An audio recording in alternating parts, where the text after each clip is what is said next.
क्या दलित जो छात्र हैं, जो चाहे तो एससी एसटी वर्ग से जो छात्र आते हैं, चाहे तो ओबीसी वर्ग से जो छात्र आते हैं, क्या वो स्वर्ण के साथ भेदभाव नहीं करते हैं क्या?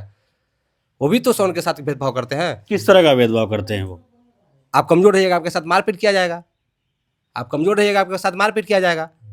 स्वर्ण की लड़कियों का दुपट्टा खींच लिया जाएगा। कि कोई अगर शूद्र समाज के लड़की होवे या शूद्र समाज का लड़का होवे, अगर स्वर्ण को प्रपोज कर दे, अगर उसका प्रपोज ठुकरा दे, तो उस पर यूजीसी के तहत 3 साल सुनने में आ रहा है कि सजा होगा, उसका कैरियर खराब हो जाएगा।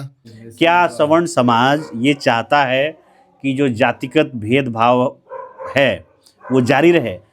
इससे क्या होगा कि स्वर्ण के जितने भी बच्चे हैं वो आगे चल के अपराधी ही बनेंगे, क्योंकि एक छोटा सा केस होने से उनसे एफआईआर हो जाएगा। जब एफआईआर हो जाएगा तो क्या करेगा? उनका करियर खत्म हो गया। जब करियर खत्म हो तो क्या करेंगे? हर्षराज का जो हत्या हुआ पटना लॉ कॉलेज में, क्या वो जातीय भेदभाव नहीं था? वो क्या दलित समाज से आता था? क्या वो एससी एसटी समाज से आता था? वो भूमिहार समाज से आता था? उसको उसका हत्या कर दिया जाता है पटना लॉ कॉलेज में। क्यों किया जाता है? क्योंकि पटना लॉ कॉलेज के सामने जो रानीघाट हॉस्टल, वहाँ पे ओबीसी और एससी एसटी वाले का संख्या अधिक है। यहाँ तो संख्या के आधार पर भेदभाव हो रहा है। यहाँ जाति कहीं मायने ही नहीं रखता कि आप भूमिहार है कि ब्राह्मण है कि राजपूत है कि यादव है कि कुर्मी है। और सरकार जितना सेक्शन धाराएं लगा देवे, उससे घंटा फर्क पड़े वाला नहीं। जब भी लगाना लगा देवे, आगे दबेगा नहीं स्वर्ण समाज। ये अपना इसका अलग पराक्रम रहता है हर क्षेत्र में। नमस्कार, मैं हूं विपुल और आप देख रहे हैं डेमोक्रेसी एक्सप्रेस।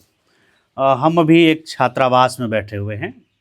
राजधानी पटना का सैदपुर छात्रावास है और हमारे साथ कुछ स्टूडेंट्स हैं। स्टूडेंट्स से बात करने का मकसद ये है कि यूजीसी के नए नियमों को लेकर के देश में बहस छिड़ी हुई है।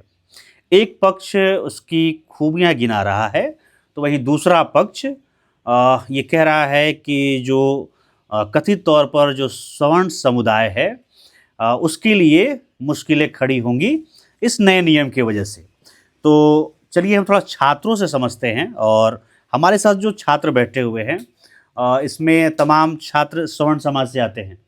हाँ, तो मैं पहले आपको ये कंफर्म कर दूं कि ये सारे सवर्ण समाज के छात्र हैं और इनसे थोड़ा हम समझते हैं कि इनकी तकलीफ क्या है इस कानून को लेकर के।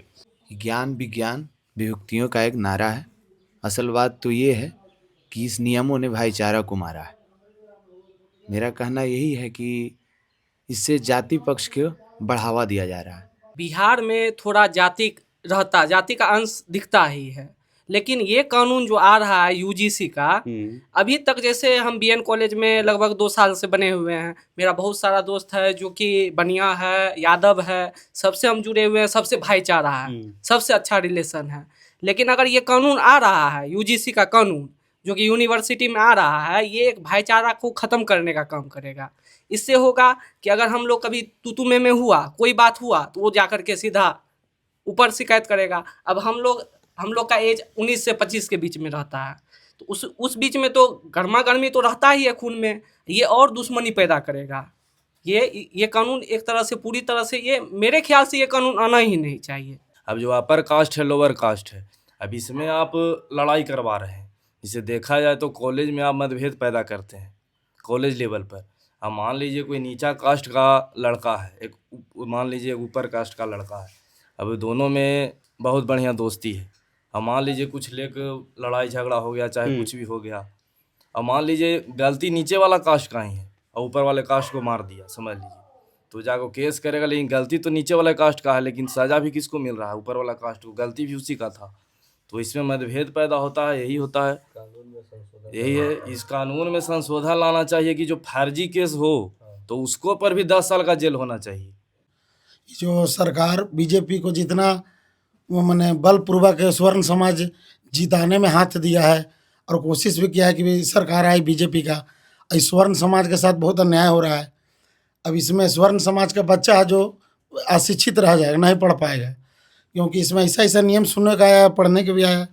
इसमें गलत तरीका बताया गया है कि कोई अगर शूद्र समाज के लड़की होवे या शूद्र समाज का लड़का होवे, अगर स्वर्ण को प्रपोज कर दे, अगर उसका प्रपोज ठुकरा दे, तो उस पर यूजीसी के तहत 3 साल सुनने में आ रहा है कि सजा होगा, उसका कैरियर खराब हो जाएगा। ये जो स्वर्ण जाति है वो क्या बोला जाता है, वो एक तरह से कुरुक्षेत्र में फंस चुका है स्वर्ण जाति, और अभिमन्यु की तरह अकेला लड़ रहा है स्वर्ण समाज। इसके ना कोई बचाने वाला है और ना ही मैदान छोड़ के अकेले कहीं जा सकता है। तो यही है कि जो जैसा करेगा वैसा वो जवाब दिया जाएगा।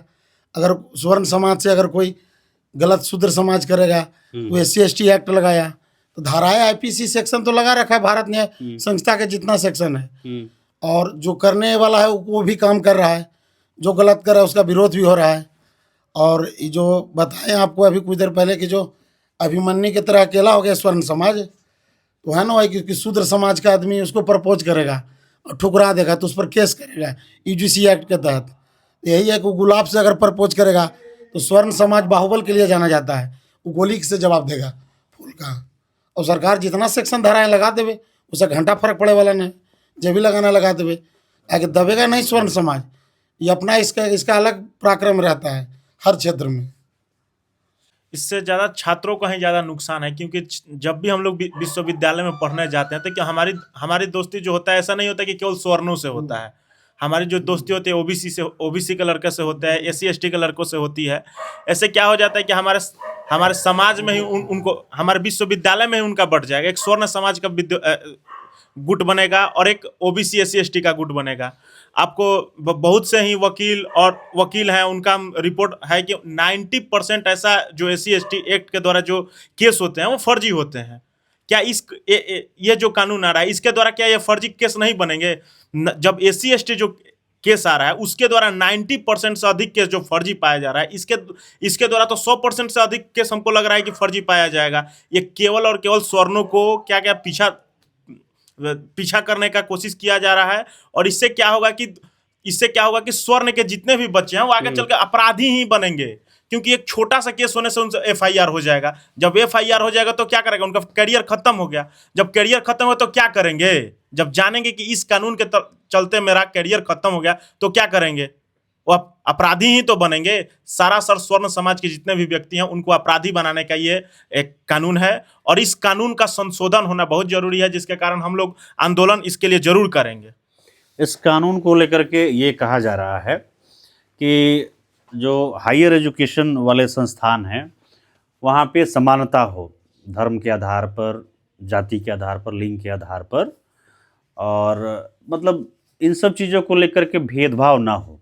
तो इसको मिटाने के लिए, इसको रोकने के लिए ये कानून लाया गया। तो फिर ऐसे में अगर भेदभाव को रोकने के लिए कानून जब लाया जाता है तो उसके विपक्ष में आप ये जो सवर्ण समाज है वो क्यों खड़ा हो जा रहा है? क्या सवर्ण समाज ये चाहता है कि जो जातिगत भेदभाव है वो जारी रहे? क्योंकि UGC ने ही पहले अपने रिपोर्ट में कहा कि 118% दर बढ़ गई है पहले की अपेक्षा जो जातिगत भेदभाव होते हैं शिक्षण संस्थानों में। तो ऐसे में क्या सवर्ण समाज ये चाहता है कि ये जो भेदभाव है ये ऐसे ही जारी रहे? नहीं। और देखिए, डाटा में क्या कहता है उससे मतलब नहीं है कि जातीय भेदभाव होता है कि नहीं होता है। आज आप कौन से विश्वविद्यालय में चलकर दिखा दीजिएगा कि आज जाति के नाम पे स्टूडेंट को एक दूसरे को प्रताड़ित किया जाता है? कहीं ऐसा तो हमको नहीं दिखता है। पटना विश्वविद्यालय इतना बड़ा विश्वविद्यालय पटना बिहार का, आप पटना विश्वविद्यालय में चलिए, कहीं भी कोई बता दे कि किसी जातीय भेदभाव पटना विश्वविद्यालय का कैंपस ग्रसित है? नहीं, दूसरा पक्ष ये कह रहा है कि जो सवर्ण स्टूडेंट्स हैं उनके साथ भेदभाव नहीं हो रहा है, जाति के आधार पे भेदभाव उनके साथ हो रहा है जो OBC कैटेगरी से आते हैं, जो SC/ST कैटेगरी से आते हैं, उनके साथ भेदभाव है। किसी जातीय भेदभाव है ही नहीं कहीं। अगर भेदभाव अगर कहीं है तो आपके संख्या के ऊपर डिपेंड करता है। जिस कॉलेज में, जिस क्लास में, जिस वर्ग जाति के लोगों का संख्या अधिक है, जिसका संख्या कम रहेगा उसके साथ लोग भेदभाव करता है। क्या पटना विश्वविद्यालय में भेदभाव नहीं चल रहा है क्या दलित जो छात्र हैं, जो चाहे तो SC/ST वर्ग से जो छात्र आते हैं, चाहे तो OBC वर्ग से जो छात्र आते हैं, क्या वो स्वर्ण के साथ भेदभाव नहीं करते हैं? क्या वो भी तो स्वर्ण के साथ भेदभाव करते हैं? किस तरह का भेदभाव करते हैं वो? आप कमजोर रहिएगा, आपके साथ मारपीट किया जाएगा। आप कमजोर रहिएगा, आपके साथ मारपीट किया जाएगा। स्वर्ण की लड़कियों का दुपट्टा खींच लिया जाएगा। सभी जगह होता है। आप चलिए पटना विश्वविद्यालय का आपको कॉलेज का कैंपस का नाम गिनवा दें। पटना कॉलेज में चल जाइए, आपकी क्या स्वर्ण जाति की जो लड़कियां सुरक्षित हैं? दरभंगा हाउस में चल जाइए, स्वर्ण जाति की लड़कियां सुरक्षित है। पटना साइंस कॉलेज में चल जाइए, स्वर्ण जाति की लड़कियां क्या सुरक्षित है? तो उनके साथ भेदभाव नहीं हो रहा है वहाँ पे। तो उसके लिए आप कहाँ कानून बना रहे हैं? कानून ठीक है, अगर आप कानून बनाते हैं कि भेदभाव खत्म हो जाए, तो भेदभाव में तो फिर आप भेदभाव ला ही दिए ना। फिर आप स्वर्ण, दलित, महादलित, ओबीसी, SC ST फिर आप लान के तो आप समानता कहाँ ला रहे हैं? आप तो फिर से छात्रों को जातीय वर्ग में बांट कर भेदभाव पैदा कर रहे हैं आप खुद से, और कह रहे हैं कि हम भेदभाव समाप्त कर देंगे।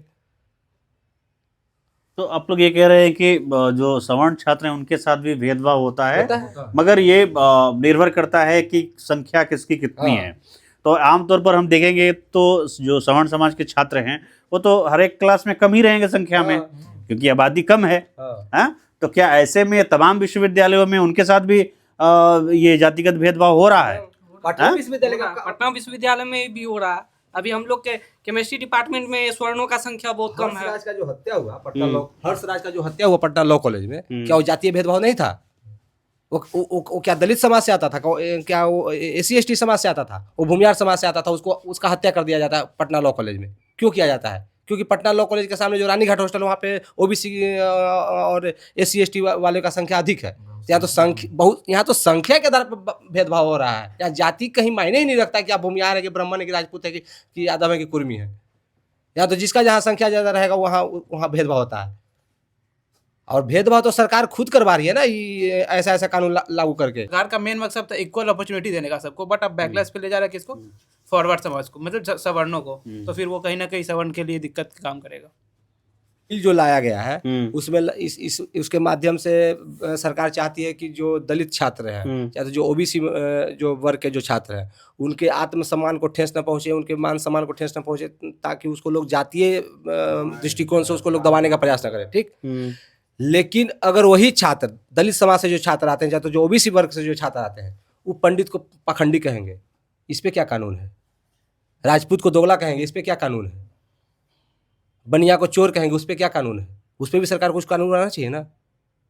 क्या पंडित सारे ब्राह्मण पाखंडी हैं? ब्राह्मण भारत छोड़ो का नारा दे रहा है, तो क्या वहाँ जातीय सूचक से आप ब्राह्मणों का अपमान नहीं कर रहे हैं क्या?